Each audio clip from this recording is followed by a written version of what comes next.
할렐루야. 하나님 아버지를 함께 믿음으로 형제 자매된 성도님들께 예수 그리스도의 이름으로 축복합니다. 오늘은 부활절 앞둔 고난의 주간을 맞이하여서 영원한 권세 예수 그리스도라는 제목으로 말씀을 전하겠습니다.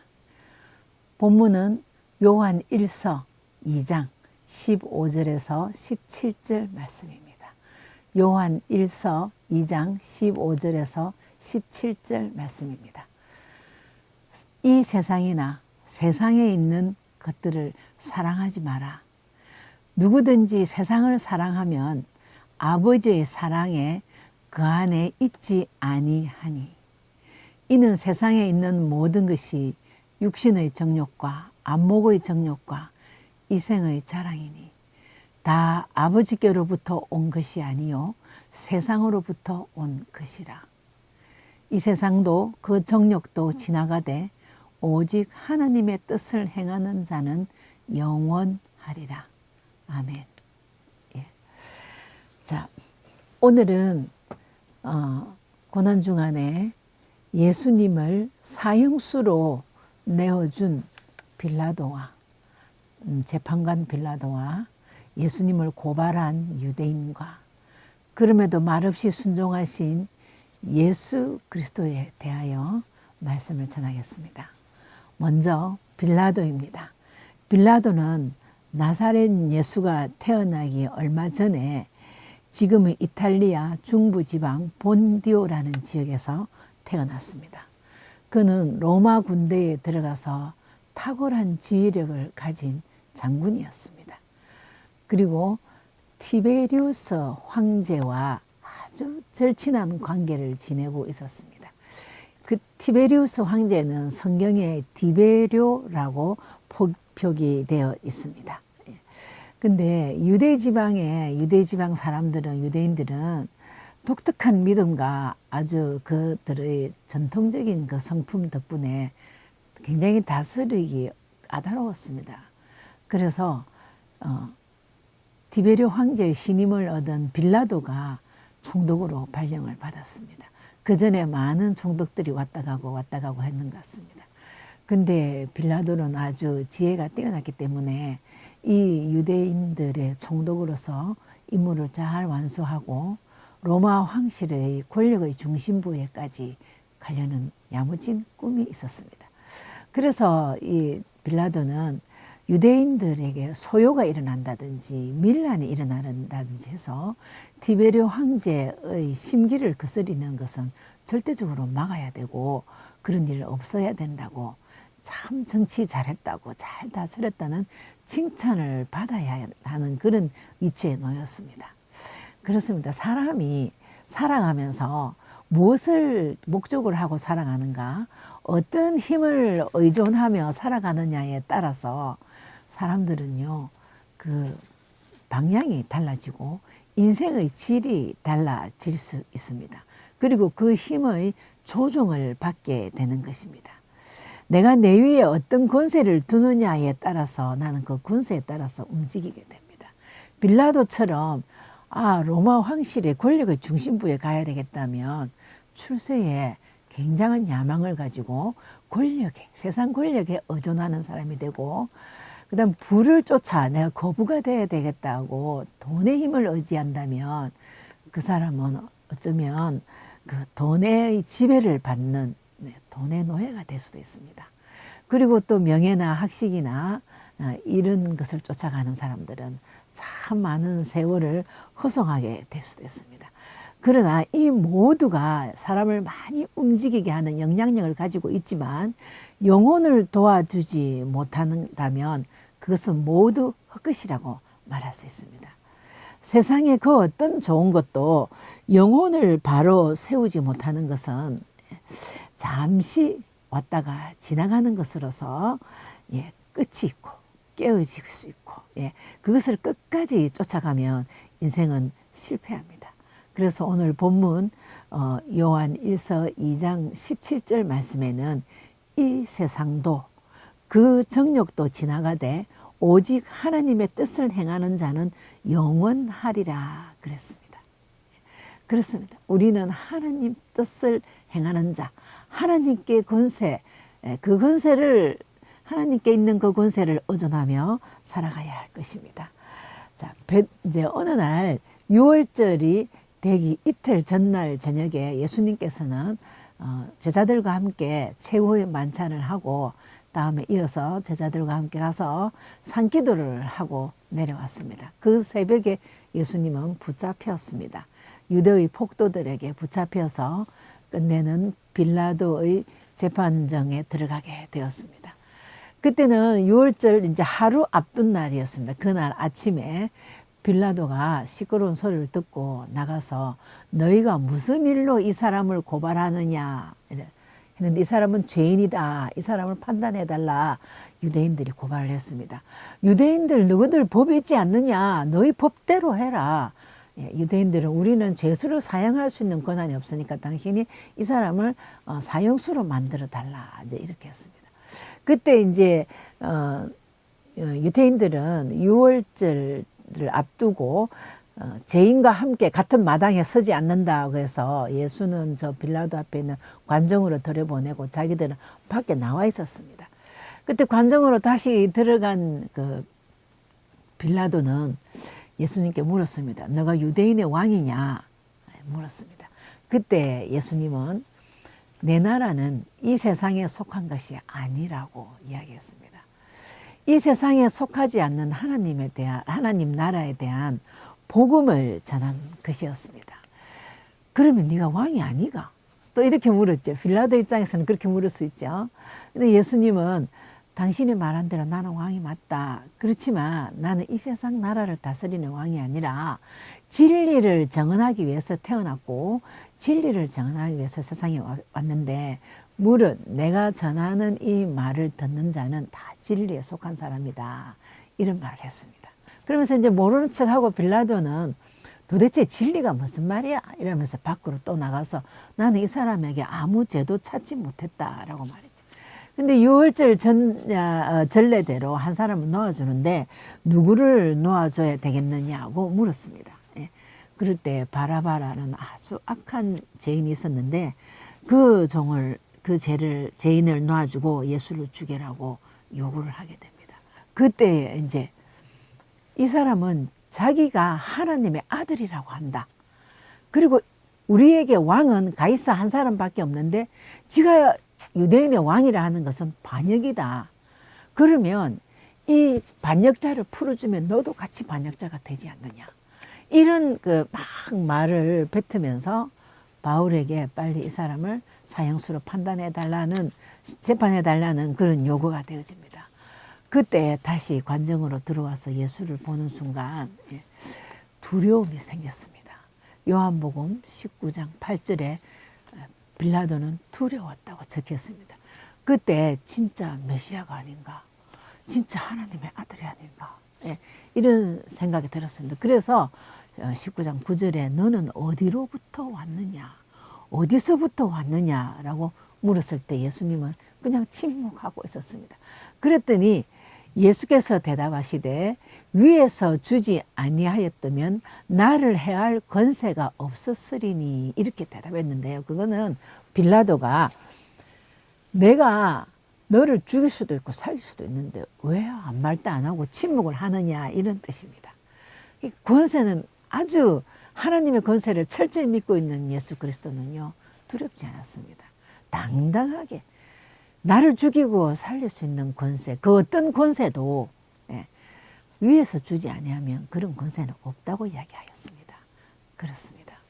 그런데도 요한복음 19장 12절에 이러함으로 빌라도가 예수를 놓으려 힘썼으나 유대인들이 소리질러 이르되 이 사람을 놓으면 가이사의 충신이 아니니이다. 무릇 자기를 왕이라 하는 자는 가이사를 반역하는 것이니이다. 그렇습니다. 그 말을 딱 듣고 빌라도는 판결을 내린 것입니다. 그냥 이 사람의 피값을 내한테 돌지 말고 너희가 다 받아라. 나는 모르겠다. 알아서 해라. 하고 결과적으로는 사형해라. 이 말이랑 마찬가지입니다. 빌라도는 예수에게 아무 죄 없음을 알고 있었습니다. 벌써부터 빌라도는 총독으로 임명되기 전에 유대인에 대해서 많은 연구도 하고 조사도 하고 예수라는 사람에 대해서 소문도 들었기 때문에 알고 있었습니다. 그 사람은 민족의 반역자인 선동질도 하지 않았고 쿠데타 주동자도 아닌 것을 알고 있었습니다. 그러나 빌라도의 마음을 최종적으로 움켜쥔 것은 하늘의 권세가 아닌 땅의 권세였던 것입니다. 하늘의 권세가 아닌 땅의 권세, 즉 그 권세 사이에서 갈등을 하다가 밀란이 두려워서 죄 없는 예수를 십자가에 사형수로 몰아 넣었던 것입니다. 마태복음 27장 24절에 분명히 밀란이 두려웠다는 말을 적고 있습니다. 마태는 세리 출신이었기 때문에 기록을 아주 정확하게 잘 하는 사람 중에 한 사람입니다. 그래서 마태복음은 아주 상세하고 조금 길게 적어져 있습니다. 빌라도가 아무 성과도 없이 도리어 밀란이 나려는 것을 보고 물을 가져다가 무리 앞에서 손을 씻으며 이르되 이 사람의 피에 대하여 나는 무죄하니 너희가 당하라 그랬습니다. 그리고 또 빌라도는 신앙 양심을 팔았습니다. 자기는 분명히 죄 없다는 것을 알면서도 자기가 재판관으로서 판단하면 될 것인데 마가복음 15장 12절에 유대인의 왕이라 하는 이를 내가 어떻게 하랴 내가 어떻게 하랴 그랬습니다. 이만큼 빌라도는 자기의 신앙 양심은 내려놓고 군중들의 손을 들어주기에 급급했던 것입니다. 이것은 하나님의 음성을 거부한 그리고 신앙 양심에 가책된 부분을 모른 채 하고 억지로 무시하고 군중의 손을 들어주면서 세상 권세를 붙잡은 못난 어리석은 빌라도의 모습입니다. 그리고 이 피에 대해서 난 책임지지 않을 거다. 너희가 받아라. 그렇습니다. 정말 영혼이 병들은 것이죠. 자, 인류 역사에 유대인들이 당한 그 피값은 처참한 역사를 만들어냈습니다. 우리가 다 알고 있는 네로 황제의 기독교 탄압, 그 중에 유대인들이 많이 힘들었습니다. 그리고 로마 디도 장군은 AD 70년에 유대인들을 죽이는 것은 살인죄를 적용하지 않겠다는 아주 슬픈 법도 만들었습니다. 또한 히틀러는요, 유대인을 얼마나 미워했는지 아주 씨를 말려버리겠다고 660만 명을 가스로 학살했습니다. 그리고 온 백성들이 세계의 90개국에 흩어져 살아야 하는 슬픈 역사를 가지게 되었습니다. 저는 이들이 하나님 무서운 줄 모르고 하나님 권세를 무시하고 저 십자가에 달린 예수 그리스도의 피값을 우리에게 돌리라고 말한 그 대가라고 생각합니다. 그리고 오늘날도 이 땅의 모든 신자들이 2000년이 거의 지났지만 본디오 빌라도에게 고난을 받아 이러면서 예수의 죽음을 생각할 때 빌라도의 잘못된 심판을 아직까지도 회자하고 있습니다. 빌라도가 분명히 오판을 할 수 있었던 것은요, 출세, 즉 세상 권세에 대해서 의존하고 있었기 때문에 주관 없이 판단을 하게 된 것입니다. 유대인은 어떤 사람들일까요? 자기 방식대로 메시아를 해석한 사람입니다. 유대인은요, 메시아가 오면은 분명히 사회적 계급을 좀 향상시켜주고 그 다음에 좀 잘 살게 해주고 로마 시민들이 자기들의 부하가 되고 자기들이 로마 시민처럼 정권이 질게 해주는 그런 예수를 기대했던 것입니다. 근데 예수님의 능력과 기적을 보고 3년이나 따라다니던 유대인들이었습니다. 그리고 메시아로 소망한 사람들이었습니다. 그럼에도 자기에게 맞지 않다고 자기를 멋대로 예수 그리스도에 대해서 알아보지도 못하고 해석을 한 것입니다. 그렇습니다. 빌라도나 대제사장이나 그 다음에 유대인이나 모두 메시아를 기다리고 있었지만은 그 사람들 역시 율법의 틀에 매여서 갇혀서 예수 그리스도를 알아보지 못하였던 것입니다. 오늘날도 복음을 믿으면 천국 간다는 것만 생각하고 성령 충만함이 없는 생활, 예. 그리고 또 천국은 알면서 예수는 믿는다고 하면서 예수님의 가르침은 무시하는 사람들, 예. 이런 사람들은요, 구주를 십자가에 못 박게 내주는 유대인들과 다를 바가 없는 것입니다. 당시의 유대인 중에서 예수님을 팔았던 사람이 유대인의 제자들입니다. 그것이 바로 오늘날 교회 안에서 열심히 봉사하고 그리고 섬기고 직분 감당하는 사람들, 즉 다시 말하면 교회 안에 있는 사람들이 예수를 오늘날도 가슴에 대못을 박는 그런 당시의 유대인들과 같은 모습을 가지고 있는 사람들이라고 할 수 있습니다. 내가 예수의 손에 못을 박는 자가 아닌지, 내가 빌라도처럼 세상에 한 발 걸쳐서 하나님의 권세를 기억하지 못하는 그런 신앙생활을 하고 있는 것이 아닌지, 복이나 이용 가치를 생각하면서 예수님을 세상에 내어주는, 예, 그런 신앙생활을 하고 있는지 우리는 날마다 자신을 돌아보고 자기 믿음을 충전해야 하며 회개해야 할 것입니다. 그래야 하늘의 영원한 권세를 누릴 수 있는 것입니다. 예. 요한복음 13장 12절 말씀입니다. 마귀가 가룟 유다에게 예수를 팔려는 생각을 넣었더니 그랬습니다. 마귀가 가룟 유다에게 예수를 팔려는 생각을 넣었더니, 그러면 결국은 당대에 성경을 가르친다는 바리새인도, 그 다음에 복받아서 기족청에 있는 사두개인들도, 예수님의 제자라고 따라다니던 그 유대인들도 결국은 사탄의 계략에 넘어가고 있었습니다. 마귀의 움직임에 속고 있었다는 것입니다. 그렇습니다. 예수께서는요, 바리새인들과 사두개인들이 듣기 싫은 말씀했습니다. 부자들은 천국에 들어가기 어렵다고 그랬습니다. 그 다음에 오른손이 하는 것을 왼손이 모르게 해야지. 그래서 길에서 막 손들고 나는 일주일에 11조를 얼마를 하고 뭐 전도를 몇 번 하고 큰 소리를 듣도록 기도하는 거, 그것보다는 모르게 하는 거, 그리고 약한 자를 더 세워서 강한 자를 부끄럽게 한다는 이런 그들의 귀에 거슬리는 말들만 하였습니다. 그것은 왜 그랬을까요? 그 바리새인들의 가정스러움과 그리고 사두개인들의 그 부패상들, 예수 그리스도의 준엄한 심판의 대상이었습니다. 그렇습니다. 우리가 아직도 천국은 알면서 예수 그리스도의 가르침을 무시하는 것은, 우리는 유대인들처럼 예수를 이 세상에 내주면서 고발하는 오늘날 유대인이라고 할 수 있습니다. 그렇습니다. 그러면 그 앞에서도 침묵하고 순종하였던 예수님은 어땠을까요? 예. 우리의 배신과 우리의 원망보다 예수 그리스도의 사랑은 너무나도 크고 위대하기 때문에 예수님께서는 철저히 하나님의 권세에 붙잡혀 있었기 때문에 그것을 하나님의 뜻으로 받고 순종하며 침묵할 수 있었던 것입니다. 그렇습니다. 예. 그렇게 진리를 정언하고 하늘의 권세를 전가하실 수 있는 비결, 예. 예수님은 하나님 권세에 철저히 붙잡혀 있었던 것입니다. 네. 주님은 스스로 우리를 위하여 죽음을 선택하셨습니다. 이 세상 죄를 지시기 위하여 마귀의 업무와 술수가 있는 줄 알면서도 자청하여 이 땅에 오신 것입니다.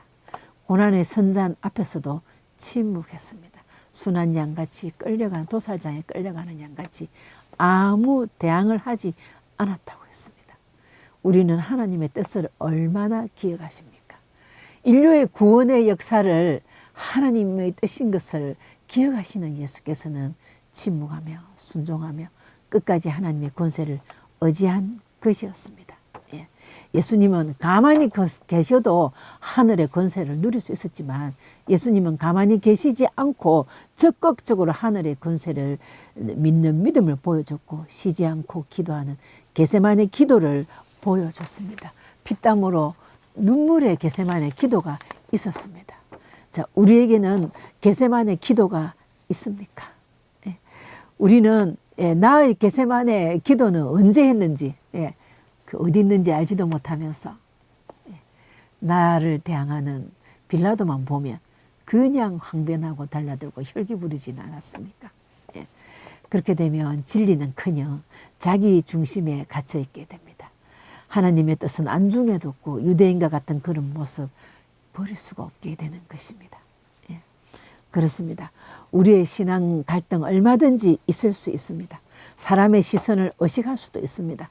그렇지만 그것과 적당히 타협하면서 예수쟁이 표시 낼까 봐 쉽게 군생활 하려고, 쉽게 직장생활 하려고, 쉽게 돈 벌려고 세상과 타협하면 안 될 것입니다. 예수님의 말씀을 기억하고 그 세상의 어떤 것보다 하나님의 권세로 승리할 수 있음을 기억해야 할 것입니다. 체면이 말씀보다 중요했고 출세가 주일 성수보다 중요했고 돈이 예배보다 더 중요해서 예배 시간에 전화 오면, 돈 되는 전화 오면 그냥 받으러 뛰어나가면서도 당당하게 나가는 그 모습, 우리는 이제 버려야 할 것입니다. 자, 비록 당장은 이 세상의 권세가 승리하는 것 같고 나에게 유익을 주는 것 같지만 그것은 아침 안개 같은 것입니다. 만물을 창조하시고 창조하신 만물을 지금도 여전히 살리고 계시는 하나님 아버지의 권세를 적극적으로 붙잡는 신앙생활 하시기를 축복합니다. 결론입니다. 결단의 순간이 중요합니다. 무엇을 따라 결단하느냐에 따라서 삶의 질이 달라지고 인생의 결국이 달라지는 것입니다. 바울은 분명히 말했습니다. 예수 그리스도를 아는 것이 가장 고상한 지식이라고 했습니다. 내가 그를 위하여 모든 것을 잃어버리고 배설물로 여기면 그리스도를 얻고 그 안에서 발견되려 함이라. 내가 세상에 유익한 것들을 모두 버리고 내가 그리스도를 얻고 내 안에 내가 그리스도인 된 것을 발견하는 그것이면 충분하다는 것입니다. 세상에 유익했던 모든 것이 구원에 방해된다면 가감하게 자를 수 있어야 된다는 것입니다. 우리가 의지할 것은 창조주 하나님의 권세와 영원한 권위, 능력일 뿐입니다. 아직도 그리스도를 믿지 않으신 분 계십니까? 인생은 거의 매일 선택에 사로잡혀 살고 있습니다. 쉽게 예를 들면 오늘 무슨 옷을 입고 갈까? 오늘 그 사람 만나면 무슨 말을 할까? 또 크게는 내가 평생 무엇을 하고 살까? 그 다음 내가 어디서 살까? 선택이 있습니다. 그러나 어떤 선택이라도 영혼을 살릴 수 없으면 그것은 헛된 것입니다. 솔로몬은 당대의 전 세계에서 모든 큰 영광을 받고 그리고 명예의 왕이었고 지식의 왕이었고 부의 왕이었습니다. 그러나 그의 지혜서에서는요, 다 누려봐도 헛되고 헛되니 헛되며 헛되도다라고 했습니다. 우리가 진실로 만나야 할 분은 예수 그리스도입니다. 아직도 늦지 않습니다. 우리가 우리 마음속에 내가 이렇게 세상과 타협하면 안 되는데 이래도 되나? 라고 이렇게 움직이는 마음이 있는 것은 하나님께서, 성령님께서 마음을 두드리는 것입니다. 내가 무엇을 믿어야 바로 살 수 있을까? 그런 마음을 주시는 것은 하나님이 당신을 찾아온 것입니다. 그 영성이 아직도 당신의 문을 두드릴 때, 마음 문을 두드릴 때 얼른 영접하셔야 됩니다. 왜냐하면 요한복음 14장 6절 말씀에 예수께서 이르시되 내가 곧 길이요 진리요 생명이니 나로 말미암지 않고는 예수께로 올 자가 없느니라고 말씀하셨습니다. 성도들의 평생 가치와 목적은 역사의 진정한 주인이신 하나님의 권세를 붙잡고 올바로 깨닫고 함께 살아가는 것입니다. 회개하고 영성이 충만하고 성령 충만하여서 빌라도와 같은 어리석은 선택을 하지 않고 유대인과 같이 자기 마음대로 하나님의 뜻을 해석하지 않으며 하나님의 권세에 철저하게 붙들려서 예수 그리스도를 닮아가는 삶을 살아가는 신앙생활을 축복합니다. 아멘.